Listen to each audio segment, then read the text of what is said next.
Good morning students, how are you?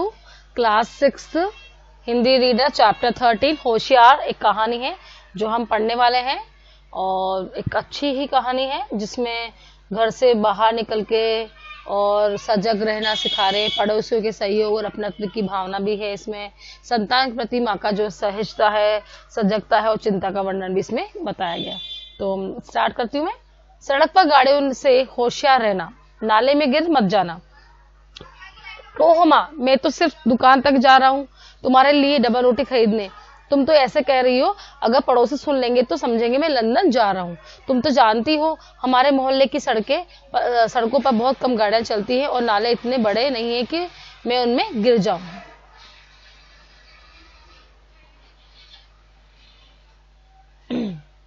शेर की माँ, देखो जरा, वेट। शेन की माँ ने ठंडी सांस ली और फिर हाथ हिलाकर उसको विदा किया। जब वह साइकिल पर फाटक से बाहर निकला तो उसने फिर पुकारा, मोटरों से संभलकर होशियार रहना। सिर हिलाकर शेन घरों की कतारों के सामने से निकला, बाईं तरफ पीछे वाली गली में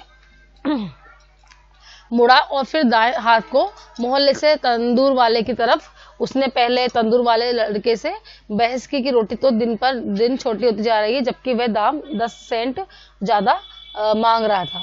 उसके बाद उसने एक डबल रोटी खरीदी। शेन दुकान के बाहर निकला तो बहुत नाराज था।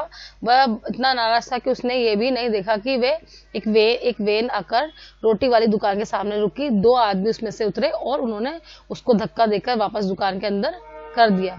एक ने पिस्तौल दिखाई। उसने गुर्रा कर कहा, अगर अपने सिर के आर पार छेद नहीं चाहते तो मुंह बंद रखो। उसका दूसरा आदमी दौड़कर दुकान के अंदर गया और तंदूर वाले लड़के की ठोड़ी के नीचे पिस्तौल जो है रख दी। डर से लड़के का चेहरा उस रोटी के टुकड़ों की तरह सफेद हो गया जिसे वह काट रहा था। उसके घुटने कांपने लगे, उसके दांत किटकिटाने लगे, दांत गड़गड़ाने लगे। तिजोरी की चाबी दो वरना अच्छा ना होगा। तंदूर वाला लड़का चाबी निकालने की कोशिश कर रहा था तो दूसरे आदमी ने शेन को धक्का देकर दुकान से काउंटर के साथ लगाकर खड़ा कर दिया और लड़के का हाथ इतना कांप रहा था कि चाबी उसके हाथ से छूटकर शेन के पैरों के पास गिर गई। इतने में तंदूर वाला चिल्लाया, ये क्या हो रहा है? कौन हो तुम लोग? वह अभी अभी पीछे वाले कमरे से दुकान में आया था। धाएं बंदूक चली। तब तक आदमी बंदूक के घोड़े को दबा दिया और गोली कहाँ लगी ये तो पता नहीं चला, पर उसको जो उसका खोल शेन के पाँव के पास गिरने लगी। उसका खोल मतलब की जो पिस्तौल का खोल है उसके लिए बोला है। शेन और तंदूर वाला लड़का इधर से उछल पड़े। तंदूर वाला पीछे वाले कमरे में भाग गया और जोर से दरवाजा बंद कर दिया। बंदूक वाला और उसका साथी दुकान के बाहर भागे। वेन में कूदे, शेन की साइकिल को टक्कर मारकर उसे गिराया और बिजली की तेजी से हवा हो गया, यानी कि गायब हो गए। शेन मुंह फाड़े देखता रहा। उसने देखा कि वेन सड़क पर भागी जा रही है और मोड़ पर जाकर आंखों से ओझल हो गई। शेन ने झुककर अपनी डबल रोटी उठाई, मुड़ा और दुकान से बाहर हो गया। अब वह एक मिनट भी ज्यादा वहां रुकने को तैयार नहीं था। ऐसा उसके साथ पहले कभी नहीं हुआ था। उसकी माँ ने गाड़ियों से और नाली से बचने की सावधानी किया था। माँ ने कहा था साइकिल में गिर मत पड़ना, लेकिन ये तो कुछ और ही था। यह अपनी साइकिल तक दौड़ा और फिर उसका पिचका टायर देखा तो उसे गुस्से चीख पड़ा। वेन उसके ऊपर से निकल गई थी। अब वह अपनी माँ को क्या बताएगा? उसको साइकिल उठाकर ले जाते देखेगी तो उसकी जान निकल जाएगी। खैर घर तो जाना ही था। वह घर पहुंचा 5 सेकंड तो उसकी माँ के मुंह से आवाज ही नहीं निकली। वह घबराई आवाज में बोली, ओहो शेन, तुम किसी गाड़ी से टकरा गए? तुम साइकिल से गिर पड़े? तुम नाली में गिर पड़े हो? तुम? माँ चुप भी रहो माँ, मुझको समझाने दो। मैं बहुत सावधान था, मोटर से संभल कर गया, अपना बहुत बचाव किया, लेकिन आखिर में तंदूर वाली दुकान में फंस गया। उसकी माँ रोने लगी, हाय मेरा बेटा, मेरा बेचारा शेन, हाय। तो गंभीर चेहरे से शेन ने रोटी वाला हाथ बढ़ाया। माँ ने रोटी ले ली। उसकी एक अंगुली रोटी में बने एक छेद में घुस गई। अरे ये क्या? उसने चौंक कर पूछा और रोटी की ओर घूर कर देखा। बंदूक की गोली से बना छेद। जब बंदूक गलती से छूट गई थी, गोली रोटी में लग गई थी। ये बंदूक की गोली का छेद है, बंदूक वाला आदमी। लेकिन इसके पहले कि शेन अपनी बात खत्म करता, उसकी माँ बेहोश ही हो गई। माँ, तुमने मेरी पूरी बात नहीं सुनी। वह एकदम रुक गया और अपनी बेहोश माँ को आंखें फाड़े देखता रहा। ओहो भगवान, अब मैं क्या करूं? शेन घबराया। शेन ने माँ के हाथों से डबल रोटी निकालकर उसके सिर के नीचे तकिए की तरह रख दी। फिर अपनी नानी को बुलाने दौड़ा। उसको मालूम होगा कि इस हालत में क्या करना चाहिए उसकी नानी को बचाने के लिए। देखो यहाँ पे ये डबल रोटी, इसमें एक छेद भी हमें दिखाई दे रहा है और ये उसको बुला रहे। शेन फाटक की तरफ भागा, इतने में कुछ पड़ोसी जो लेडीज थी वो आ गई। क्या हुआ शेन, तुम्हारी माँ को क्या हुआ? एक औरत ने माँ को घर से बाहर बरसाती में पड़े देखा तो जो है घबरा कर पूछा, सलीमा आंटी कृपा में के पास थोड़ी देर रहिए, मैं अपनी नानी को बुलाने जा रहा हूँ, अपनी मौसियों को भी ले आऊंगा, बुला लाऊंगा। हाँ हाँ ठीक है बेटा, लेकिन क्या हुआ?